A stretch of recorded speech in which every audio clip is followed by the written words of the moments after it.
Запалення нирок та сечового міхура – Солідагорен. Лікування циститу та пієлонефриту – Солідагорен. Німеччина приводить у готовність усі свої ракети «Таурус». Для чого саме і як на них реагують росіяни, про це вам зараз і розповім. І от видання Die Welt повідомляє, що уряд Німеччини ухвалив рішення модернізувати і повернути до ладу всі далекобійні крилаті ракети «Таурус». Всього в арсеналі Бундесверу їх 600 штук, але лише половина вважається готовою до використання після технічного удосконалення, проведеного ще у 2018 році. А в інших начебто закінчився термін сертифікації. Тож тепер усі вони пройдуть перевірку або будуть відправлені на капітальний ремонт. І, як підкреслює Вельт, рішення про введення в дію всіх «Таурус» відкриває перед урядом в Берліні нові можливості для передачі цього озброєння Україні. Ми, звісно, на це чекаємо. Ми дуже хочемо, щоб ці ракети в нас з'явилися. Щоправда, нам також потрібно підготуватися і в технічному плані. Але вже є реакція на цю новину від Скабєєвої і навіть Путіна. Він вийшов, дав інтерв'ю пропагандисту Кісельову і також там згадав про ракети «Таурус» і про можливу передачу їх Україні. І, звісно, він згадав про Кримський міст. Давайте послухаємо. Собственно, об этом сегодня рассуждал президент Путин, по мнению нашего лидера. Все обсуждения, возможной передачи таких ракет или, не дай бог, разговоры об уничтожении Крымского моста – плод немецкого вооружения.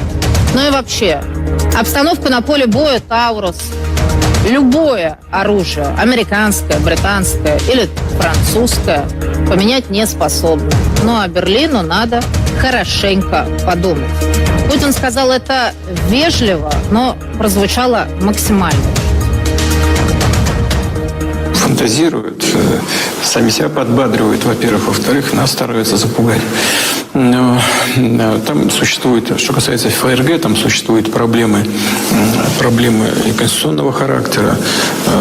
Они правильно же говорят, а если это «Таурусы» попадут в ту часть Крымского моста, которая, безусловно, даже по их понятиям является российской территорией, это нарушение Конституции Федеративной Республики Германия.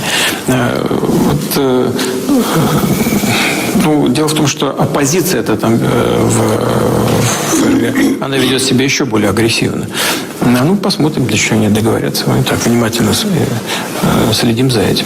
Ну, применяют же эти английские, американские ракеты. Это же не меняет ситуацию на поле. Оно, по сути, это не меняет хода боевых действий. Так, а если не меняет ситуации на поле боя, не влияет на ход бойових дій, то чому у них така реакція? От чому вони кричать, істерять, піняться там, що не можна Німеччині передавати ці ракети, не можна і Сполученим Штатам передавати ракети? І взагалі, я не розумію, чому Кримський міст він прив'язує до Конституції Німеччини. Крим – це територія України. І тільки ми вирішуємо, як нам захищатися, що використовувати для цього. Кримське міст – це незаконна споруда, яка побудована на нашій українській території. І те, що ми можемо використати на нашій українській території західне озброєння, ну ми ж використовуємо на інших територіях, на тимчасово окупованих територіях. Ну і нічого, а ось Крим – ні, Кримський міст не можна, бо це порушення, виявляється, Конституції Німеччини. Ну, очевидно, що Путін все-таки, знаєте, вже, мабуть, змирився з тим, що ці ракети рано чи пізно з'являться в нас, або навіть якщо і не з'являться, то у нас є власне виробництво, і я впевнена, що все рівно того Керченського мосту там не буде існувати. Ну, але те, що вони ось так бояться і реагують на це, мабуть, такий хороший показник. Вони намагаються залякати партнерів, намагаються зробити все для того, аби вони нам не давали озброєння. А виявляється, що ні, вони таки, мабуть, нам будуть його і надалі давати. З приводу тої новини, яку написали Вельт про те, що будуть вони модернізувати «Тауруси» і виводити у готовність усі ракети, то тут наймовірнішим видається так званий ось той круговий обмін із союзниками, який пропонувала Велика Британія. Водночас, стосовно цієї пропозиції, у Німеччині ведуться жорсткі дискусії. Ми вже чули позицію Шольца та міністра оборони Пісторіуса. Вони виступають категорично проти. А от, до прикладу, глава МЗС Німеччини Анналена Бербок та частина парламентарів, вони підтримують такий варіант. Я додам, що Велика Британія запропонувала ось цей кільцевий обмін, типу, що Тауруси Німеччина має передати їй, а Велика Британія передасть нам Storm Shadow. І Німеччина було б добре, якби погодилася на таку пропозицію, але поки що в цьому плані ми ще не маємо якихось новин. Маємо новини від Сполучених Штатів Америки. The Wall Street Journal пише про те, що Сполучені Штати Америки готові надати Україні ракети «Атакамс» з більшою дальністю ураження.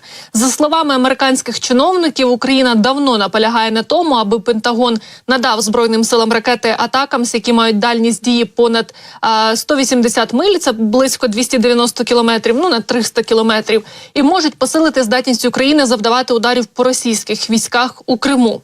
Раніше представники Пентагону наполягали на тому, що Збройні сили Сполучених Штатів Америки повинні зберегти всі свої ракети великої дальності для власних потреб, але зараз Пентагон відкритий для надання ПЗРК більшої дальності завдяки прогресу в придбанні новітніх систем Precision Strike. І це начебто усуває ось цю головну перешкоду на шляху до надання ракет великої дальності Україні, хоча офіційні особи відмовилися повідомити, чи надійшли їх Байден нашій державі. Йдеться у статті. Ну і знову ж таки, повертаючись до Шольца, то лунають такі обговорення і такі ймовірності, що спочатку перший крок потрібно зробити Сполученим Штатам Америки для того, аби потім Німеччина так само передала нам ці ракети. Тож, якщо й дійсно у Пентагоні розглядають рішення про відправку далекобійних «Атакамс» Україні, то це хороший для усіх нас знак. Тому будемо очікувати, бо, до речі, нагадаю, напередодні нам же ж новий пакет допомоги ухвалили у Сполучених Штатах Америки на $300 мільйонів. І спочатку видання «Політіко» писало, що в тому пакеті допомоги начебто мають бути ці далекобійні ракети, але поки що їх там немає, тож, ймовірно, вже в наступному ми їх там і побачимо. Так, ну і про це ж інтерв'ю Путіна. Ви, до речі, помітили його зовнішній вигляд? Здається, що йому поплахіло, він трошки якось чи поправився, щось він такий червоний сидів, надувся. Може, в нього критичні дні, не знаю, що з ним відбувається.